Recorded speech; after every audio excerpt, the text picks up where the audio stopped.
Good morning, and thank you for joining this Sunday's New Thought service on September 12th, 2021. And we're hoping you find today's presentation encouraging in the face of these difficult times we're all facing together. Normally, we have a song at the beginning, but due to technical difficulties, instead we can invite you to click on a link to the video of some beautiful music on the New Thought website. There are two links to the music. One of them is called Sakaro, and the other is Manaleo. And they're beautiful pieces from the Kona Heart Ensemble.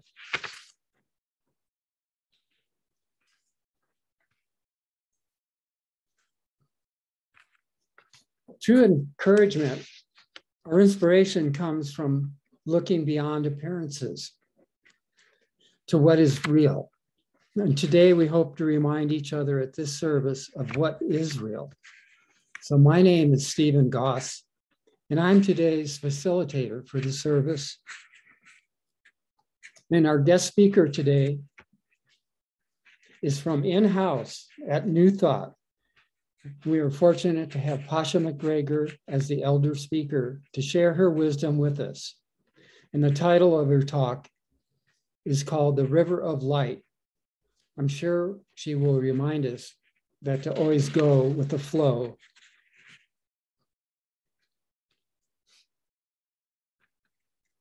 Right now seems to be a good time to keep going towards the flow and keeping faith in the ultimate goodness of things. I will be introducing Pasha a little later in this program before she speaks. And now we're going to have an opening prayer. So settle down. Take the time to relax. Get comfortable. Focus on that inner space of peace, where everything is okay. Let go and trust.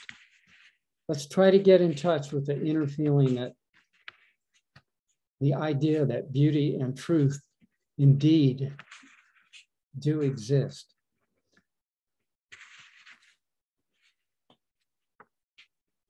May today there be peace within. May you trust God that you are exactly where you are meant to be. May you not forget the infinite possibilities that are born of faith. And may you use those gifts that you have received and pass on the love that has been given to you. May you be confident knowing you are a child of God. Let this presence settle into your bones and allow your soul the freedom to sing, dance, praise, and love. It is there for each and every one.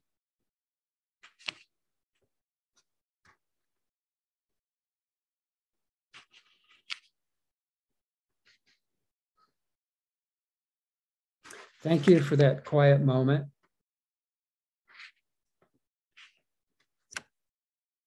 If any of you viewers out there happen to be tuning in to New Thought for the first time, here's a short synopsis of New Thought philosophy. We believe that our thinking and thoughts and attitudes are responsible for shaping our reality.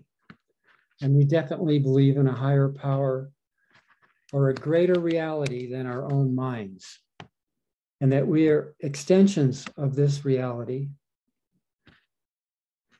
We believe that we can trust this greater mind to guide us into greater happiness and fulfillment. The individual human mind is an expression of the universal mind And and the universe is an expression of a material manifestation of this mind. Man and nature are, therefore, like God, who is their true being, considered to be fundamentally good. This spiritual center started out as a religious science church in the early 70s. And then after some years, the minister left. So the congregation decided to minister to each other. And it's been working ever since. We try to focus on non-judgment, forgiveness, and belief in the basic goodness of others. Now we're going to have a reading from the Science of Mind magazine by Pasha Gregory. Ernest Holmes said, "The great power is always near, ready at any time to help, but we must use it according to its own nature in harmony with its law." And so we lift our gazes not to what stands between us, but what stands before us. The psalmist in Psalm 121:1, a song of ascents, asks, "I will lift up mine eyes unto the hills. From whence cometh my help? Does the help come from a separate anthropomorphic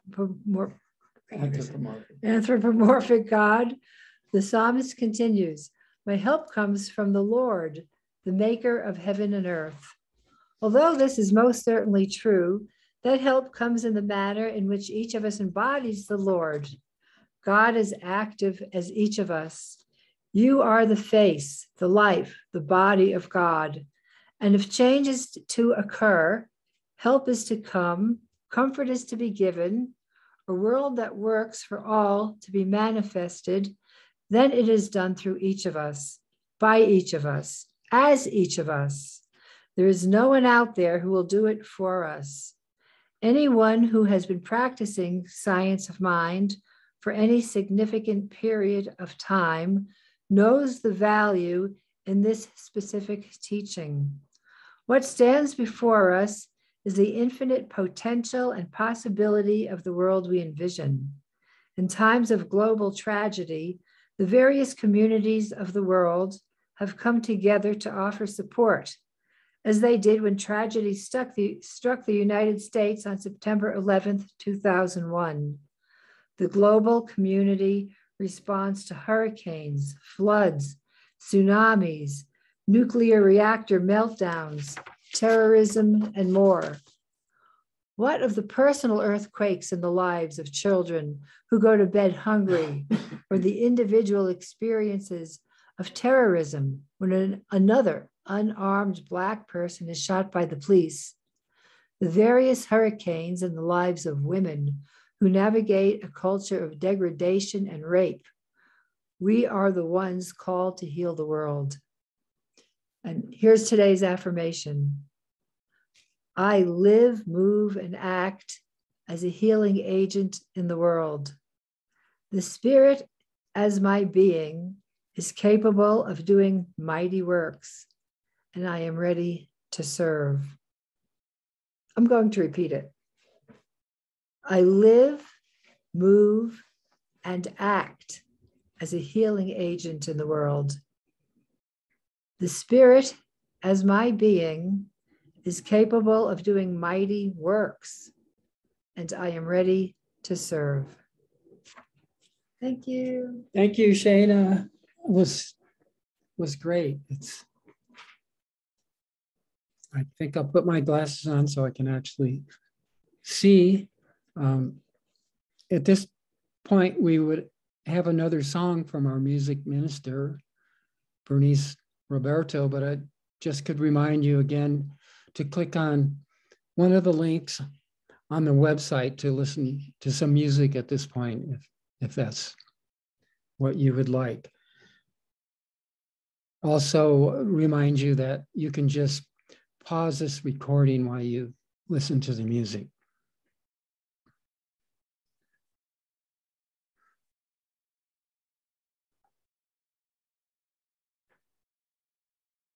Now for the main part of the service, I'd like to introduce the speaker, our very own New Thought president, Pasha MacGregor. She's speaking to us as an elder today. Her title is River of Light. And coincidentally, Pasha herself is a river of light to us at New Thought and those around her. She's going to use the analogy of a river to share her observations and the experience of the New Thought Center of Hawaii. She has been a member here since 1977, and she's been a part of the leadership team from that time to the present moment. From her long association with New Thought, Pasha says that she has received 3 gifts: new skills, friendship, and opportunity to learn. There's always plenty of that. She will recount some of the historical highs and lows of New Thought. She'll let us know how the center has changed and what hasn't changed, and probably what needs to change. Pasha sees herself as a person who has flowed with this New Thought river of light.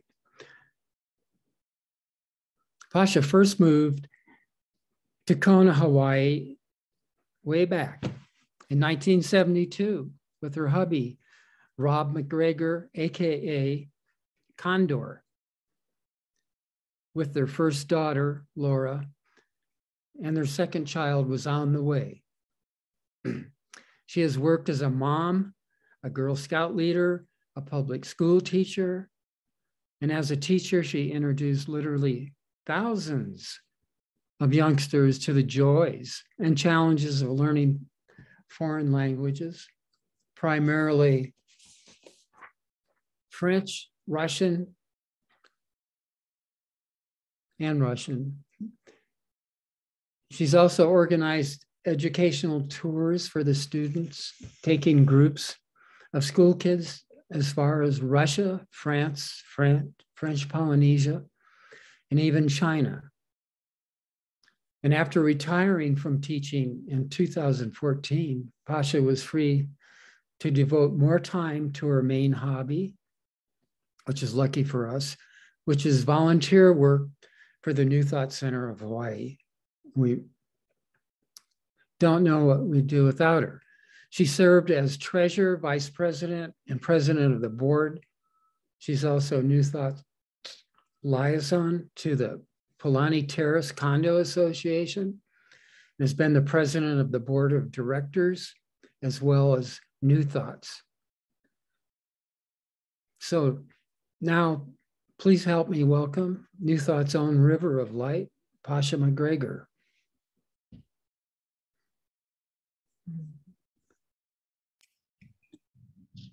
Thank you, Stephen. Oh, I'm really happy that Stephen and Shana are able to be on this Zoom as we record the Sunday service today. They're actually in Colorado. I'm in Kona.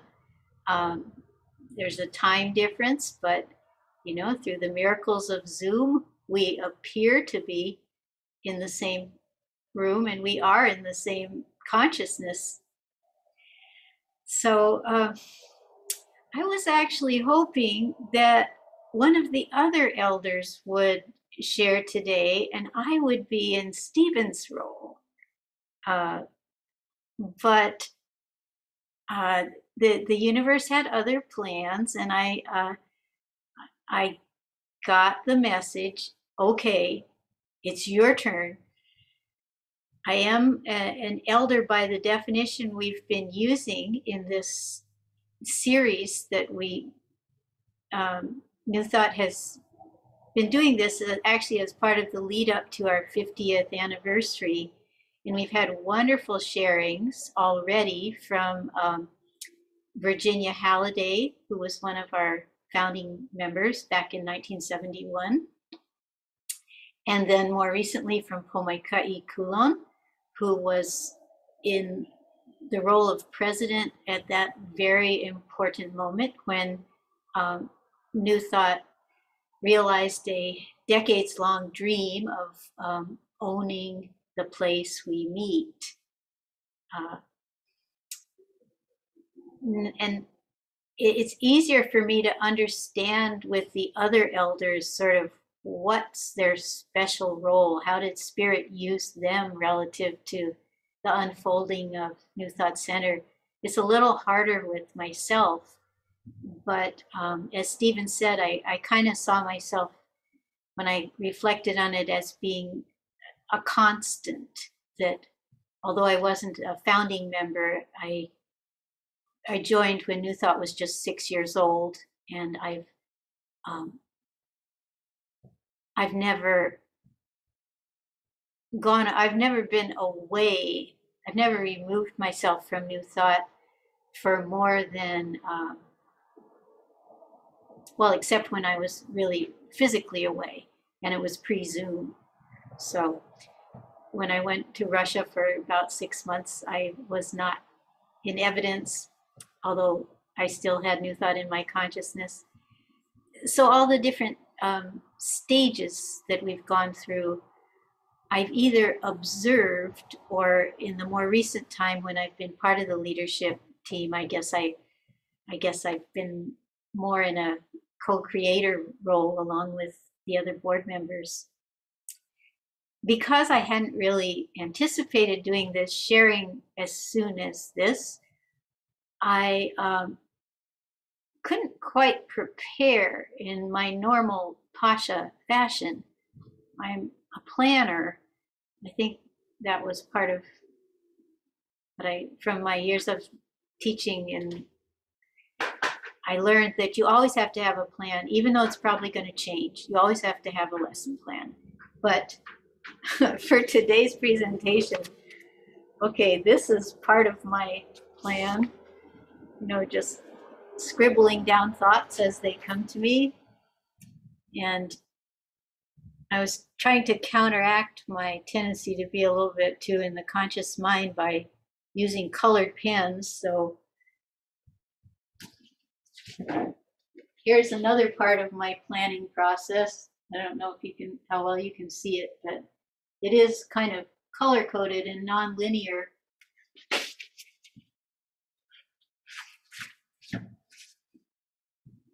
But as far as what I actually share, I just hope that I will be able to allow Spirit to come through me, so that whatever I say is truly useful and uplifting for the people that are receiving it.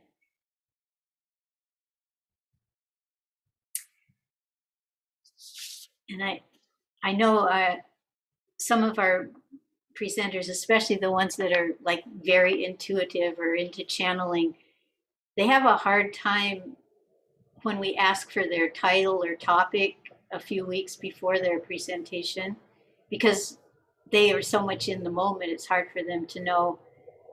I'm not really like that, but I do see now, okay, this is what I submitted a week ago. Now I better follow through to some extent anyway. So I'm going to start, well, I'm kind of torn.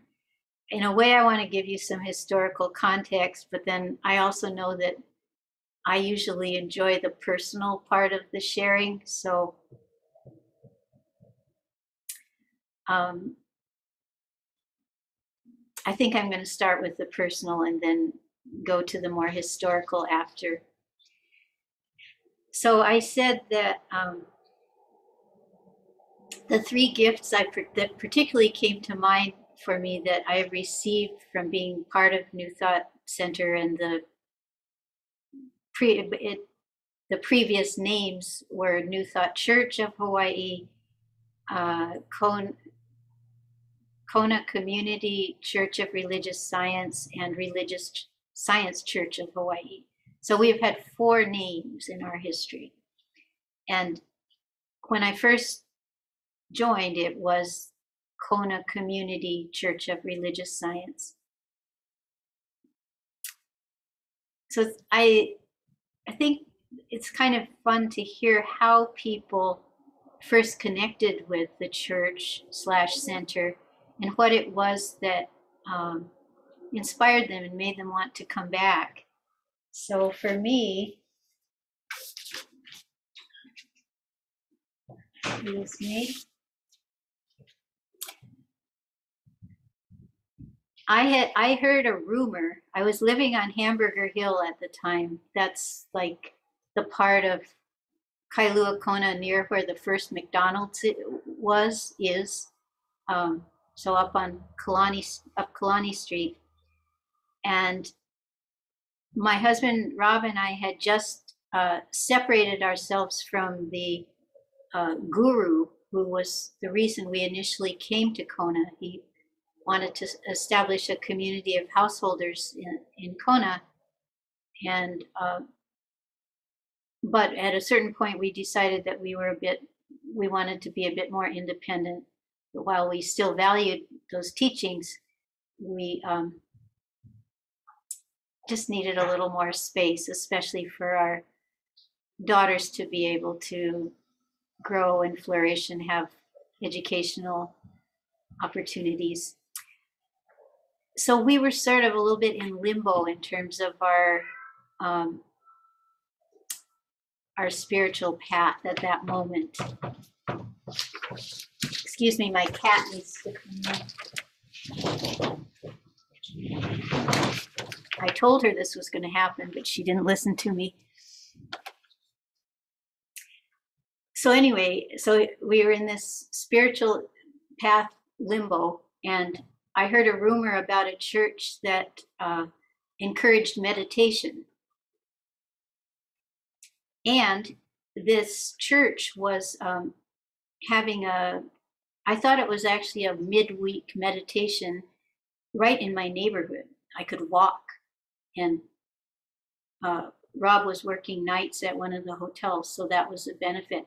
So I walked to this house in my neighborhood.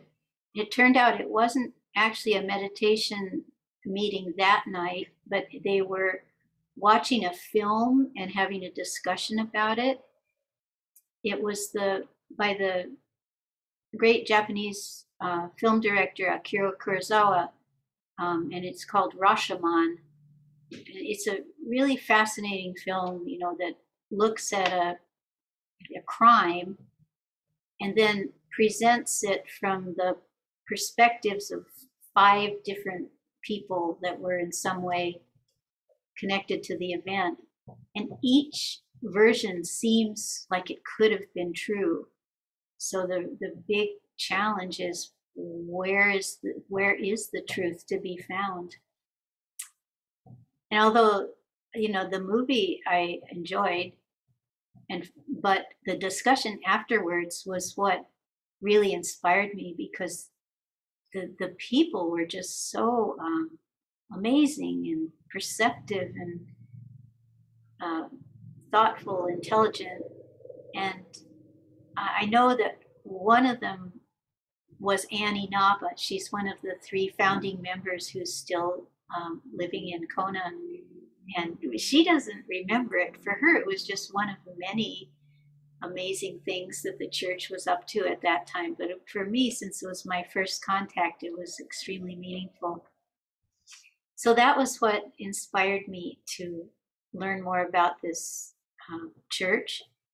And I started attending the Sunday services, which at that time they were offering services both at the King Kamehameha Hotel and at the Keho Beach Hotel. and I could walk to the King Cam from where our home on Hamburger Hill. So, you know, it just seemed like everything was falling into place, and yeah, and the rest is history. So as the church evolved, we had a total of 4 ministers, and I never met the first one because she was really only with the church for a year. She helped plant the seed, but she didn't really stick around to see it grow. But I met the second minister, John Val Glasser, and I actually have a little membership card. At that time, that's what they gave to people when they decided to join. And it's signed by John and the church secretary of that time, Carol Carnes. And it has the date of 1977. And then fairly soon after I joined, I believe John moved to the mainland, and our third minister was David Bayer. He stuck around for a couple of years, and the fourth and last minister was Betty White. Because Betty was trained in the unity tradition, in order for our church to employ her, we had to end our affiliation with the Religious Science International. That was the bigger organization of which our Religious Science Church was a part, because although the philosophies weren't so different, unity and religious science had enough sense of their uniqueness that they didn't allow like a religious science church to hire a unity trained minister. So that was when we became New Thought, because New Thought is a bigger umbrella that is big enough to include both unity and religious science, as well as some other aspects of, you know, related philosophies and teachers. So we expanded in a sense. We didn't really reject religious science. And the reading that Shana shared this morning is from the publication of that religious science. This magazine was actually established by Ernest Holmes, the founder of religious science. And so we were not rejecting anything. When we changed from religious science to New Thought, we weren't rejecting anything. We were just expanding. And Betty was a lovely person and very caring and open-minded. And she brought some of the beautiful unity teachings into our consciousness, such as the prayer of protection, which I use often. The light of God surrounds us. The love of God enfolds us. The power of God protects us. The presence of God watches over us. And wherever we are, God is, and all is well. It's very reassuring in challenging moments. So I believe, we made that name change in 1981. I don't know whether Betty started in 81 or 82, but she departed in 84. And she was the last minister that our church employed, because from that time onward, it was actually a conscious choice to minister to one another, to bring out our inner ministers, and to seek guest speakers who could bring inspiration to our group. And there were so many of them. And as far as sources of inspiration for me, I made a list. I'm going to screen share it. And some of these are people that are no longer on this earth. Others are still part of our wonderful collection of people that share with us on occasion. let me bring this up here.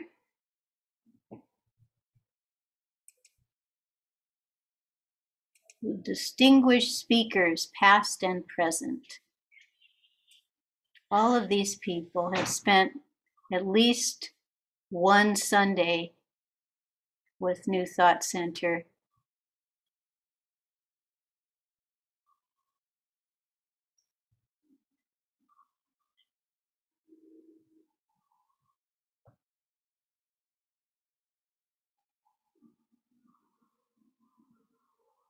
And I'm sure there are others that would be meaningful additions to the list.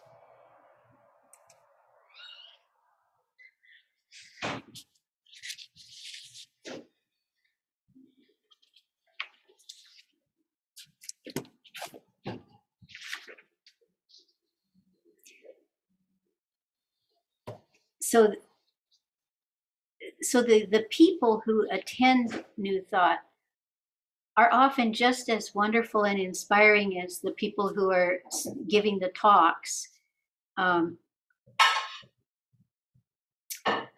So that leads into my next particular gift that I've received from my New Thought Association. Excuse me just a second.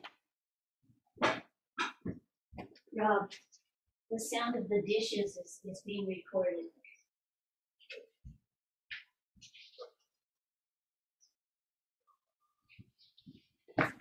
Sorry, a little bit of creative work going on in my kitchen, so not by me.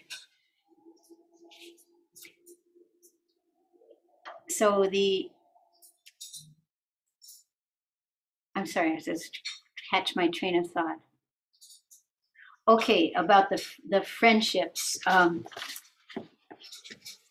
Because I've been with New Thought for so long, I have this group of friends. I call them New Thought Emeritus. You don't see them currently. You probably aren't going to see them at a New Thought service, very rarely, if at all, but they were extremely bright lights in this river of light at the time that the Spirit called them to service. And I just feel like, you know, they're still, many of them are still friends of mine. We have custom to get together for birthdays and because I've stayed with it, because I'm still moving with the river, I have newer friends from my more recent connections with New Thought who are equally precious. And particularly the ones that I've shared the board experience with. If you haven't had the experience, it's really quite wonderful. It's very intimate. It's almost like we're being parents together. And but the child is not like one individual. The child is like the New Thought community.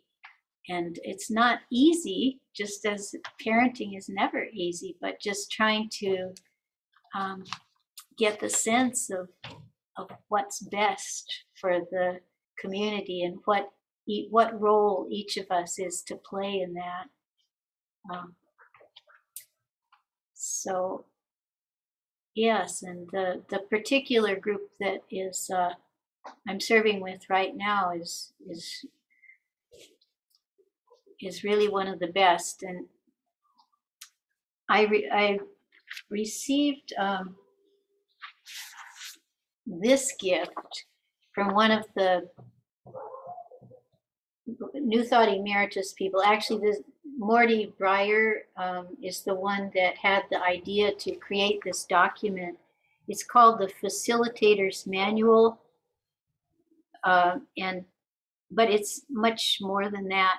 But what he did was he served as the editor, and he invited the people who at that time were active in the church, and particularly the ones that were facilitating Sunday services. He invited them to submit their prayers, their meditations, their ways of introducing the various segments of the service.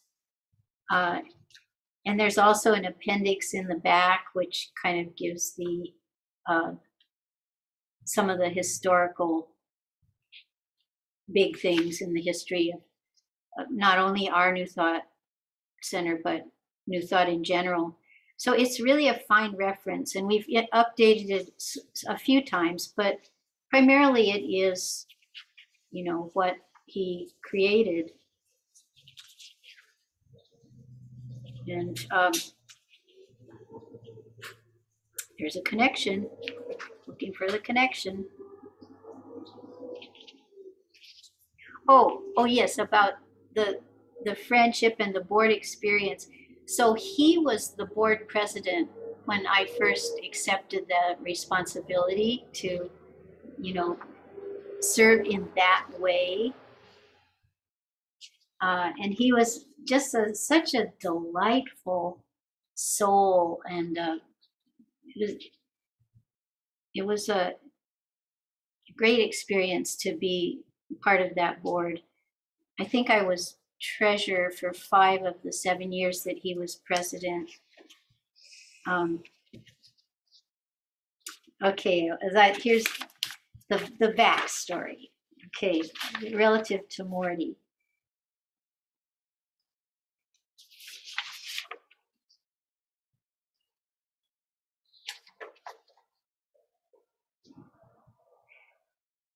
So when I first started coming, you know, when I discovered the church and I started going to the services at King Cam, our children were 4 and 7, quite little.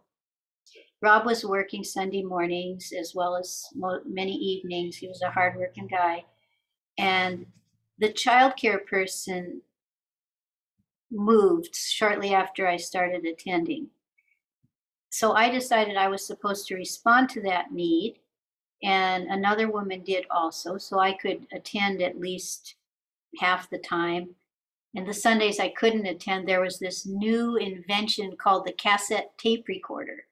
So we had a system where whoever was teaching Sunday school that week, they would get a recording of the service they could listen to afterwards.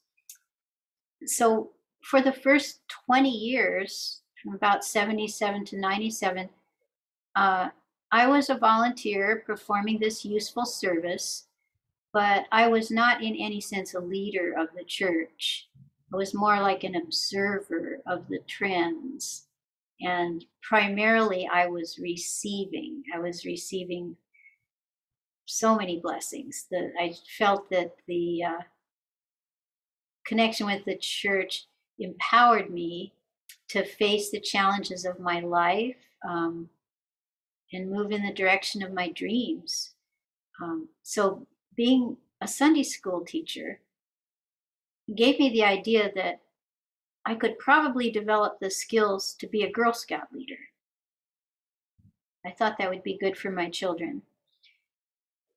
And so I did. I moved into that role, and it was a source of many excellent adventures, both for me and our 2 daughters, and many other children who were part of those troops, and actually adults as well, because as my children got older, I moved into the area of training other adults to be Girl Scout leaders. And boy, some of those training sessions were a lot of fun. And because I was observed to be having a good time with my scouts week after week for several years, I was actually recruited by the principal of the school where these meetings were taking place. I was recruited for a teaching position. So I had wondered how, as my children got older and didn't need me so much, how was I going to, you know, find a job? But I didn't have to. The job found me.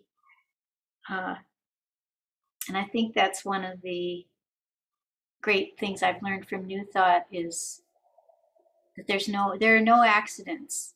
And frequently all we have to do is notice the opportunities and say yes. So that was the beginning of a fulfilling 30-year career as a foreign language teacher. And it all started because I accepted the call to be a Sunday school teacher for New Thought Center. And there was, this is a little bit of a roundabout way of getting to Morty, but I'll get there. So one really great adventure with a capital G and a capital A that I've experienced was very directly connected with New Thought Center. Picture yourself in the 1980s. At that point, our church was meeting at the Oceanside Pavilion of the Keoho Beach Hotel, the one that was demolished a couple of years ago. Sometimes it was called the Steakhouse. It was the part of their facility which was very close to the Kahaluu Beach, the boundary with Kahaluu Beach Park. So it was a semi-outdoor setting. You could hear the ocean, smell the sea breeze, and Alan Cohen was the speaker that week. To give you a little bit more context, this was the time when the Iron Curtain was kind of loosening up. More Americans were visiting Russia and saw themselves as emissaries of peace. Alan himself had done this, Charlie Thweet also, and it was of great interest to me. I had majored in Russian in college. I was teaching Russian at Kealakekee Intermediate, which was quite extraordinary. I think I was one of the very few people in the whole state teaching Russian pre-college at that time. So Alan invited people in the audience to claim their good and state it in the present tense as a done deal. So one of my friends, actually I think it was Carla Hannaford, claimed a new car. And I announced in front of this fairly good-sized group of people, probably 50, that I was taking my students on an educational tour of Russia. And both of us did, in fact, manifest what we had claimed in less than a year. And the New Thought community was so supportive. They saw it as a way to help build a more peaceful world. And they were just there every step of the journey and all the pre-trip preparations and fundraisers. So the Aloha Druzhba student tour of 1988, Druzhba is Russian for friendship, was a memorable experience for the students and for me as well. 16 years later, when I was motivated to spend a semester teaching English in a Siberian village, once again, the New Thought community showed a comparable level of support and encouragement. So back to Morty and how I happened to end up on the board. During those first 20 years of membership, when I was focused on childcare, I was approached several times about serving on the board. But I replied that, well, the children remain my highest priority, and I said facetiously, ask me when I become a grandmother.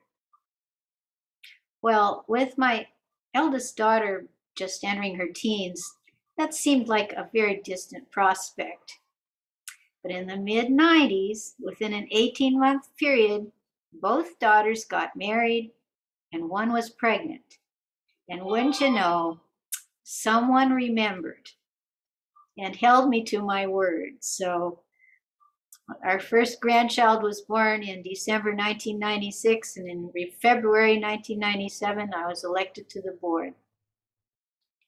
So that was how that came about, and the Morty was already on the board at that point, but hadn't been in an officer role previously. So it was, it was one of those times in New Thought's history where a lot of the people who have been in leadership roles for one reason or another feel the need to move on. And then you have this group of primarily new people thinking, well, what are we supposed to do next? And we spent a certain amount of time rediscovering things that other people had already previously discovered. But Morty just had such a great spirit. It was just a joy to be serving with him. And his special gift that he brought, well, among many, but one was the passion for multi-faith spirituality, not just interfaith, but multi-faith. And one of the ways that played out was in our New Thought's participation in the interfaith Thanksgiving services that brought together people of goodwill from many different faith communities. And then our logo, Morty created the logo that we still use today, that when you look closely at it, you can see symbols of many different wisdom traditions. So, Stephen, am I okay on time? You can just give me a thumbs up or fingers of how much more minutes I should talk. Okay, he says it's okay to keep going. All right, great. Okay, so now I'm on this set of notes. So besides the really dramatic things, that instances in which New Thought has been a blessing to me, there have also been so many small things that, although they seem small, they've been really helpful. And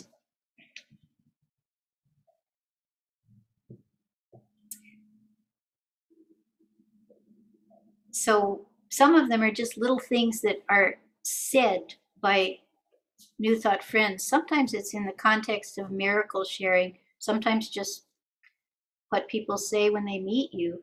There's one of my old friends that whenever we meet, he will greet me and then he'll say, all things are possible.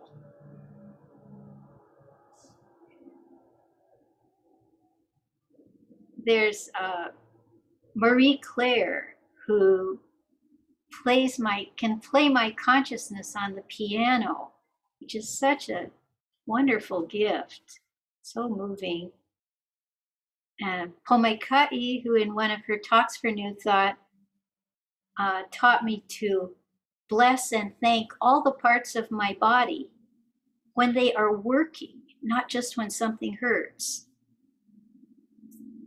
Jean Love, who gave me this little beautiful carved wooden elephant because she knows that that's my power animal, since we've shared many journey experiences together with both with Don Barnett and Hank Wesselman. So some of those things that seem like little things, they're really actually important.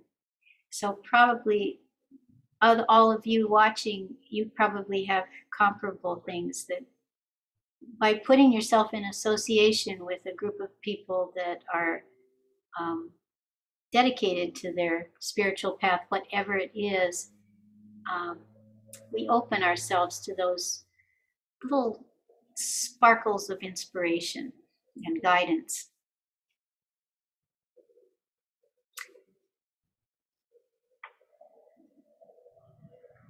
I had this image. You guys might enjoy that, especially if you know me, that I'm sort of, I think I'm kind of low key generally, but sometimes I have had kind of wild and crazy dreams. So I'm thinking that it's kind of like in the old Superman comic books, you know, where the mild-mannered reporter goes into the phone booth, Clark Kent, and then comes out as Superman. So, in my great adventures, it's kind of like the mild-mannered teacher goes to New Thought Center and emerges as Super Pasha.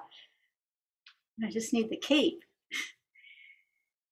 But another little thing that has inspired me, both in those big things and in those small things, is the idea that there are no accidents, that there's synchronicity. But what appears to be an accident, usually, if you accept it, there's a gift in it.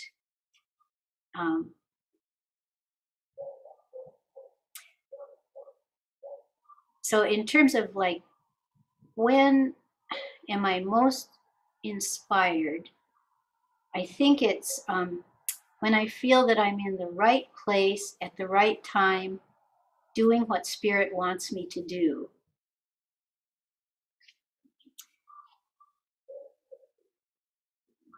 And at other times, I'm the grateful receiver. And some of the times that I've been particularly grateful for what I received in the second part of my New Thought relationship after I accepted leadership position was the Imagine fundraisers and the New Thought Council of Elders, which I co-created with Elizabeth Terrio, who will be next week's speaker. And we were in, I think Antonio Garfilo was the one who had the concept of that, and then Elizabeth and I organized it, and Bernice and Manuel Roberto hosted it. So those were things that made me feel particularly happy and proud to be part of New Thought Center, and I felt that my relationship, what I contributed to it, was what Spirit wanted. And I hope that today is like that too, even though it wasn't according to my plan. Some of our important dates in our history have already been included in this facilitator manual that I mentioned earlier. One that was added within the time of my board service was the purchase of our property at Pulani Terrace. And I suspect that when we look back at this time of history, we will also see 2020 as being an important time, a time of crisis that none of us planned for. But the Chinese character for crisis, well, it's actually composed of two characters. One of them means danger, and the other means hidden opportunity. So for myself anyway, I've added 2020 to the list of important dates in the history of New Thought Center. And I hope that in the future, people will look back and think that we handled it well. The last thing I said I was going to talk about that I don't think I did yet was about having an opportunity to learn new skills. So I mentioned it for myself in relation to the Sunday school, Girl Scout teaching. You know, at every level I was needing to learn new skills, and it started with New Thought, but many people have had that experience, and it's I think New Thought is a very friendly, supportive environment in which to learn new skills, whether it's speaking into a microphone, talking to a larger group of people, learning a new technical skill. You kind of can feel like if you make a mistake, you'll be forgiven. And I think the main thing about new skills is children do it every day. Every day children do something they never did before. But as we get older, we sort of kind of want to do the things we know how to do. But so I think that moving into a new area, learning a new skill, it's somewhat about the how-to part, but it's a lot more about the courage, having the courage to try and to possibly fail.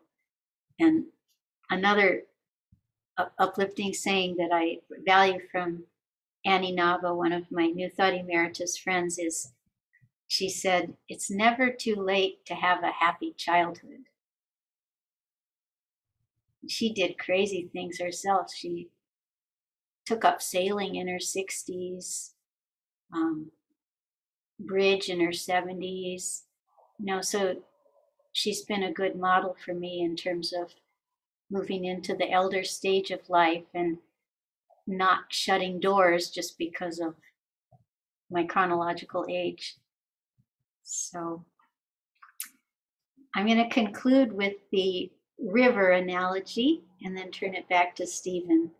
So what I like about the river analogy is a river has a source. In the case of New Thought, the source is the religious science teachings. A river has tributaries, like religious science and unity are some of our tributaries. It has currents. It goes through different kinds of terrain, which would be kind of our historical context and our geographical setting. And it has currents within the river. One current that was really strong and very inspiring for me was the community building stage of New Thought. It's based on the teachings of Scott Peck, and most particularly on this book called The Different Drum. I think we had a period of about 6 years when it was particularly intense for the entire New Thought community, and for some of us its influence has lasted very much longer. The Course in Miracles has been a constant. I found a newsletter from the 1980s, and it talked about how there was a weekly Course in Miracles group meeting at the New Thought facility, and our last week's speaker, Phil Centers, is very inspired by that, writing a book about it. So that could very well happen again. Tolerance, peace, holiday celebrations, those are all kind of currents in the river of New Thought that I think are ongoing from the start to the finish.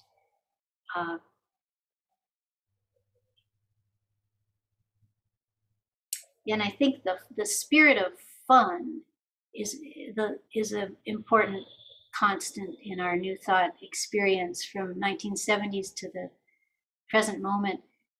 The pandemic has challenged our sense of humor at times, but I think Stephen is a good one to help us see the funny side of things. He's confessed one of his wild and crazy dreams is to be a stand-up comic. So I support him in that.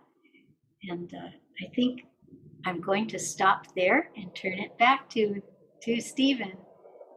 Thank you all for listening to my kind of chaotic sharing. I hope something I said touched a chord for you. Aloha. Thank you, Pasha. You kind of put me on the spot for a stand-up comic. I don't have any jokes today, but I would like to point out one of the funniest things is, instead of making fun of people and putting people down like many comics do, is just talk about the absurdity of how blind we are in our thinking and not seeing the truth and not really understanding how to be happy. And thank you so much for your talk. You know, you're always so honest, and you mentioned at New Thought, it's like seems okay to make a mistake because you'll be forgiven, and I really appreciate that. And you're just always so positive and loving and willing to share yourself. Thank you. And now we have an opportunity to support New Thought. If you'd like to donate to New Thought, you can do so by going to our website, and there's a donate link at the top and at the bottom of the page that you can use with credit cards. And donations to the New Thought Center are greatly appreciated, especially this time we can't really gather together for our normal programs and service. Contributions help us to cover expenses, also bless the wider, well, maybe wilder, the wider community. And every month New Thought does tithe to another worthwhile organization. So you can donate electronically by going to the homepage of our website, www.newthoughtcenterofhawaii.com. And this will connect you to the New Thought PayPal account.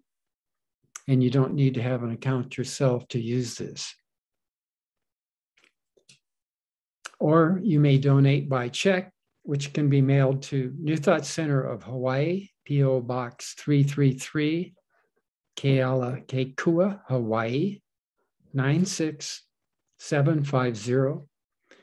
And all donations are fully deductible for tax purposes.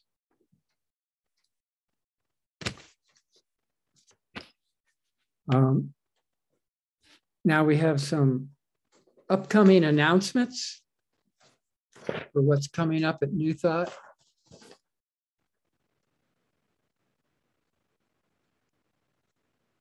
Of course, our Sunday services, there'll be no in-person option September 12th through the 26th, but you can click on the New Thought website for the YouTube link. In the next 3 Sundays, fall equinox celebration with Elizabeth Therault, Living as a Butterfly Warrior, Reflections of a New Thought Elder. On 9/26, we have Birthday Zoom. New Thought Center of Hawaii turns 50, yay. New members will be recognized. On 10/3, we have Tessa Alburn. Her topic is TBA.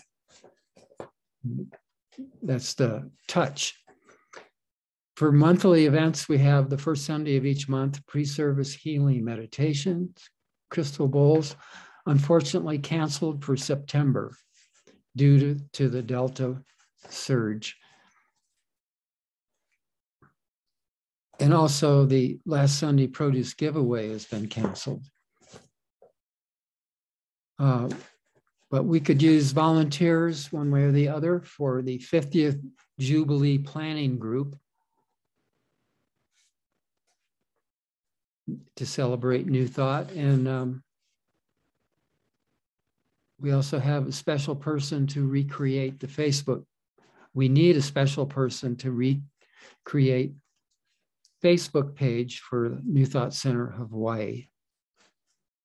And if you'd like to be on the mailing list, the weekly e-newsletter, you may sign up on the website. Also receive the New Thought Center of Hawaii info by Dolphin Partners mailing group.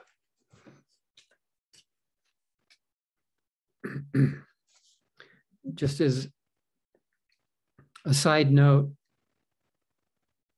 I'd like to say our center, like many other groups, have experienced a lot of division and with this COVID thing. And I'd like to personally invite everybody to come back together to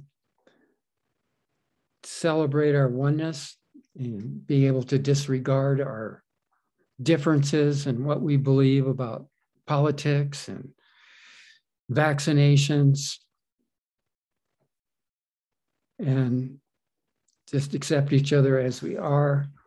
And I'd like to read usually we have a closing song, but the music minister is not live with us. So I'm going to read a short closing prayer from the Course in Miracles. God is the love in which I forgive. God does not forgive because he is never condemned.